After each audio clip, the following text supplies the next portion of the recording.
Hey, hey, hey. Time for another out of this world story from our space. Bex was screwing a guy in my parents' house for a week. Wow. Reading some of these stories on here has been quite cathartic. It's been almost 10 years since I met her, and almost 7 years after the fallout, and I'm finally comfortable enough to share this on the internet. 2012, I meet this nice girl freshman year of college, and we start dating. This is my first girlfriend ever. I was on top of the world. 2015, she goes to Europe for study abroad, so of course the distance is getting to her heads. To my head, at least. She lands an internship in my family's suburban town, while I land an internship overseas. So we offer her my bedroom, and she spends the summer of 2015 with my family. For the next few months, she becomes incredibly elusive, is never responding to my texts, and we don't get physical. Her excuse? Oh, just get back from the gyno. Shit, it's my period. This, of course, is on top of her already low, 2 times a month, sex drive. Despite her elusiveness, she continues to borrow my car for days on end to go to her friend, Girl A, in downtown, 20 minutes away from the university. Finally, a few days before the semester is out, she tells me, we can't get married, which of course is a weird, unexpected thing to say. Apparently that's her way of breaking up with me. Now here's where the insane screwery starts. The next 2 months are what I can only describe as the darkest months of my life. She's now suddenly engaged to Guy A on Facebook. A mysterious man, Guy B, approaches me on Facebook asking, hi, are you her cousin? The fuck? I'm her ex-boyfriend. What? I'm her fiancé as well. What the actual F? Turns out, Guy A was in fact her new friend, Girl A, and Guy B was someone she had met in Europe. She was screwing 3 guys at a time and managed to get engaged to 2 of them. The big kicker? I get a hold of a video where she is serenading Guy B in my house, telling him how much she loves him. And what's in this video? Pictures of him wearing my sweaters, using my sporting equipment, playing on my Xbox, and proposing to her by candlelight in my backyard. What the actual F? What room did you guys stay in? The one with the big bathtub? Did you guys have sex? We stayed there for a whole week, so naturally, yes. Holy effing crap. They were screwing in my parents' room for a week. I confront her. Her response? Nobody likes you. Nobody wants to be friends with you. Did you go ahead and kill yourself already?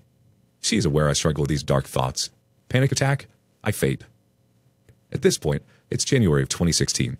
Life must continue, but I definitely developed depression. I can't remember what happened in my life between 2016 and 2018. A natural symptom of depression. I gained 30 pounds. I smoke and drink alcohol to excess every single night. By some miracle, I get a master's. By some miracle, I haven't hurt myself despite having incredibly dark suicide fantasies. If you're still reading, I want you to know there is a happy ending to all of this. 2020, COVID hits, and I realize it's been 4 years since that fateful winter, and I haven't progressed as much as I wanted. This time it's different. I seize the day. Biking 40 minutes every day. I find a new job paying me 60% more. I continue pursuing the sport I love. I lose 20 pounds. I probably gained muscle, so that last 10 pounds is okay. It's 2022. I'm 27 years old. I am one of the best athletes in my sport in the world. I have an excellent job, friends who love me and whom I love dearly. I'm about to meet a childhood hero next week.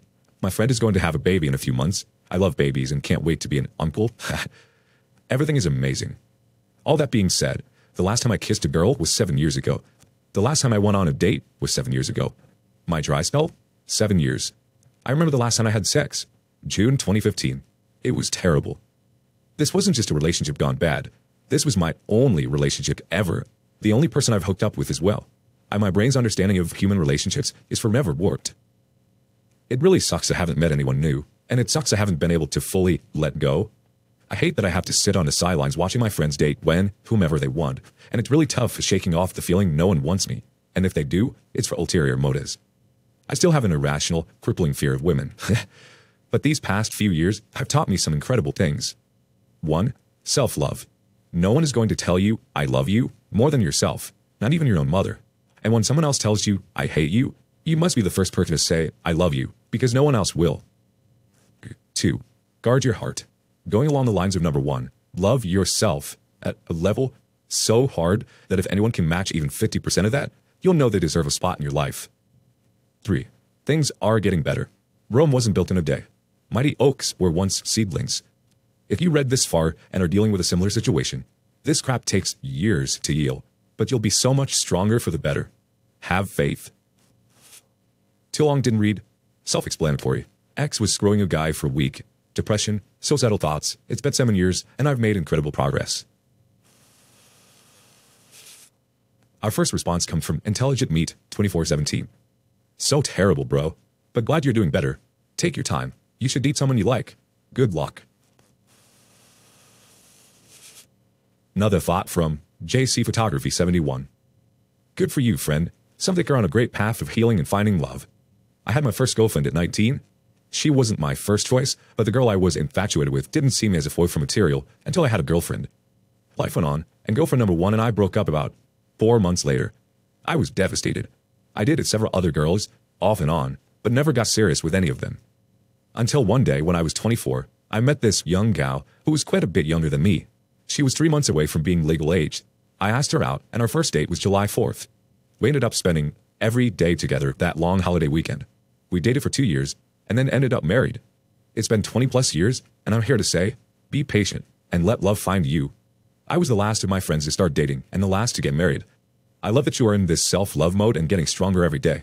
Before you know, the woman of your dreams will just fall into your lap and make you the happiest man in the world. Well, maybe second happiest. Wishing you the best, my friend. Moving on. My now wife cheated less than a month into us dating. How do I move past this? Need support. I tried to keep it short as to not bore you all with too much detail, but I apologize in advance for how long this is. I, 33 male, recently got married to my wife, 32 male, after 2 years of dating. To summarize our relationship, we knew of each other through my sister and her families had been friends for a long time, but we were never formally introduced. However, sometime later we connected over social media and started chatting. After a week or 2 of chatting, I bought her a ticket, as we lived in different cities, so we could officially meet, and we then made our relationship official during her visit. A year later we were engaged, and 1.5 years after that, we were married. All in all, we had been together for about 2.5 years before we got married. So we had been married for just under a month at this stage, and I was looking on my phone for a meme I sent to her some time back. I wasn't able to find it, so I decided to go check her phone. She was sleeping on the couch, so I didn't want to wake her. I knew her password as I had seen her enter it a few times in the past, and thought it wouldn't be a big deal to have a look through her WhatsApp images, since that's how I sent the meme. For the record, she often goes to the images on my phone, and I have no problem with it, since she's my wife, girlfriend at the time too. And I have nothing to hide. Anyway, as I got to her images, I found a dick pic in her gallery. My heart immediately sank. I've been cheated on before by my previous girlfriend, and I also found a dick pic on her phone, so I recognized the symptoms. Naturally, I wanted to find out who the picture came from, so I started searching to her WhatsApp chats. And let me be the first to say that I'm not proud of what I did, but I know from experience that simply asking about the picture wouldn't yield the truth. And that was what I was after, the truth. After doing a broad search, I couldn't find anything initially. Then, I stumbled upon her chat with her best friend, at which she refers to a guy we will call Mark. She has never mentioned a Mark to me before, and I know most of her friends, at least by name. She goes on to tell her friend that she had unprotected sex with Mark, and that she had just found out, after they had sex, that Mark had gotten another girl pregnant. The message was dated such that it was less than a month into us becoming dating exclusively. As I would continue reading, I found out that she had a relationship with Mark before I was in the picture, and she would go on dates with him. He would send her money, and they would talk about any and everything. From what I read, this continued throughout our dating, and even after I had proposed. The thing that shocked me the most was that a few days before we were due to move in together, she got a job in my city about 6 months before our wedding. She went on a date with him, and she told her friend, "Everything in me wants to have sex with Mark." Obviously, this made me feel sick. I couldn't believe this, and it was so hard for me to concentrate on anything. It felt like my soul had been shattered into a million pieces. However, despite all this, I decided to take a few days to figure out what I was going to do about what I found. There was no way for me to confront her without exposing the fact that I not only knew her password, but I had gone through her phone, all without her knowledge. I took a few screenshots while I read, and I made the decision that I would confess what I had done and confront her. I told myself that if the trust is going to be broken, then let it be broken both ways. So one evening, I sat her down and told her what I had found. She was originally upset with me about the fact that I had gone to her phone, but then the attention quickly turned to the dick pic. At first, she said it was nothing and that it was just a random guy. I then told her I knew about Mark after reading her messages with her best friend. After some back and forth, she eventually confessed to everything I read. She said they only had sex once after we were exclusive. which I don't believe, and that he meant nothing to her. I also found out that Mark is in fact married with children, and that, weeks before meeting me, she had a pregnancy scare which would have made him the father. We talked at length about it, and she was in tears and apologized for what she had done. We agreed it would take time, but we could move on from this. The next day, she completely ignored me. I asked her how she was feeling and if she wanted to talk. Most of the time, she wouldn't reply or would say, "I have nothing to say." I came to find out she was angry at me for looking to her phone, which I can understand to a certain extent. But what was more telling is that she didn't once find out how I felt. She never asked how I was doing or if I was okay. I started to ask myself, who cheated on who here? The following day, we had another long talk, and we agreed that this wasn't healthy for our relationship, so we agreed to move on. Since then, my mind has been going crazy with questions. I kept wondering why she needed to keep the relationship with Mark going. I made my intentions clear to her, and I followed it up with action, proposal, and marriage. Why wasn't that enough for her? Is she in love with Mark? She claims she's not, but I don't know how you can continue something like that with someone you don't have feelings for. Particularly 2 years down the line, and she's saying things like, "Everything in me wants to have sex with Mark." The other problem is that it makes me question everything now. Like if she had told me she cheated so soon into our relationship, would we have even gotten married? Is she with me because Mark wasn't available and I was the next best option? Does she even love me as she claims? The worst part is that things that weren't issues before are now issues. Like, we were at a party with some friends, people we usually hang out with, and she wanted some drinks and snacks, so she asked one of her male friends to take her to the store. Now, if this was before, it wouldn't have mattered, but now it makes me super jealous and paranoid. Like, why didn't she ask me first to take her? What is really going on between the two of them? I find myself watching the time to see how long they've been gone, alone together, and what they looked like when they came back. I hate it. I hate thinking like this. I hate what this cheating has made me become. The mistrust I have for her now. It's not me. It's not who I want to be. Someone tell me how I can trust her again. What should I do? How can I actually move forward? To whoever reads this, thank you. Our first response is from Bensel McPrush. I don't see any remorse here, just regret that she was caught. Disappointed by Humans thinks, okay, several things you need to internalize. 1. When dealing with an affair, rug sweeping always leads to a broken relationship. This is because the underlying issues that lead to you being cheated on are not being addressed, and those issues, as well as your mistrust, hurt, and anger, are just going to fester. Rug sweeping tends to be pushed by the cheater in order to no longer bring their bad behavior in question, and is pretty much done in order for them to dodge responsibility. It never leads to anything good, and this is exactly what you're engaging in when you claim you two agreed to move on.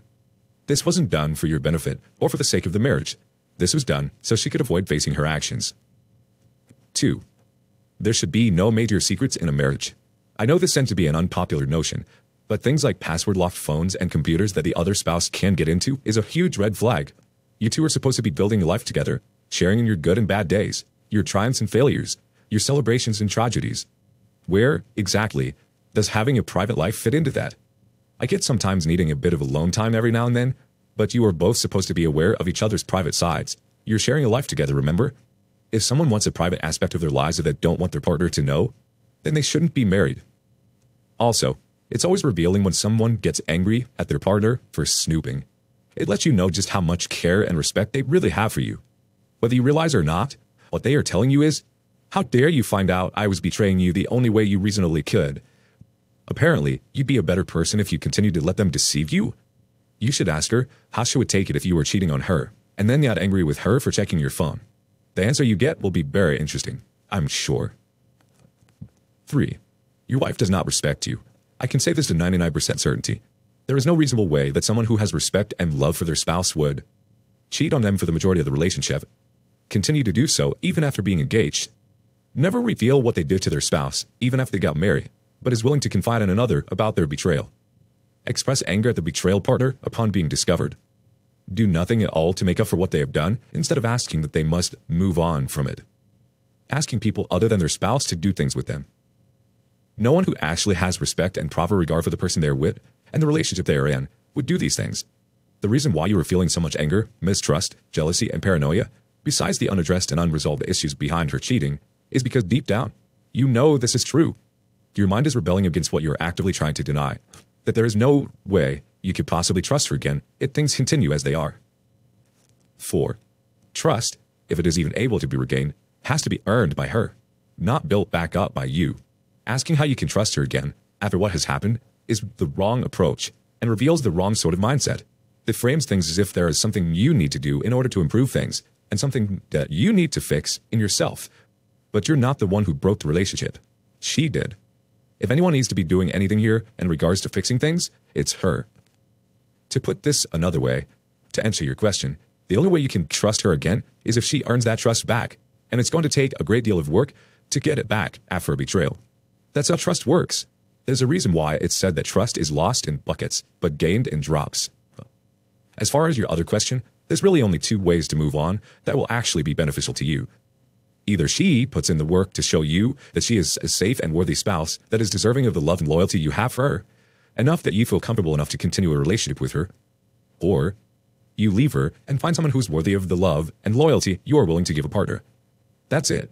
Anything else, and you are just wasting your own time and damaging your own mental health. I can't force you to take any actions regarding your own life, and ultimately, you need to decide what is best for you. But to be honest, I don't think she is worth staying with. She's cheated on you for most of your relationship, has professed a strong desire to be with the other man in her private thoughts, and has shown a strong commitment to her affair with him, has been willing to keep you in the dark about it, and has done little to nothing to make it up to you upon being discovered. This is not wife material, in any stretch of the imagination. Really, the first thing you should be doing at this very moment is contacting a good lawyer. Even if you still wanted to reconcile with her, this should still be your first step. Nothing brings a cheater to reality faster than divorce papers. If she really cares for you, respects you, and wants to work things out with you, that will push her into gear to do it, and you can always stop the divorce if she's actually doing the work. A lot of cheaters just talk a good game about fixing things, but that usually just amounts to love bombing for a few months. If she wants out, however, this will be her chance to do so. Either way, when you drop the papers, you'll get a good chance to see her for who she is, if you haven't already. Please consider what I've typed up here. It's paramount for helping you to stay sane with all that has happened. If you would like any further advice on dealing with an affair, this sub is very helpful, and I'm also open to a DM conversation. Next bit of advice from Nero Ultron 20. Let me make this very clear. She cheated and should be on her knees begging for forgiveness. Also, let Mark's wife know, because if he's fooling around, he could get her an STD. Our last comment comes from I Eat Hair Woman's Parts. Why is everyone so sheepish and apologetic for looking in their spouse's phones? Honey, I'm so sorry I looked through your phone and discovered your adultery. Honest, Injun, I promise I'll make it up to you. Why don't you get some more dick tonight, and I'll just wait right here.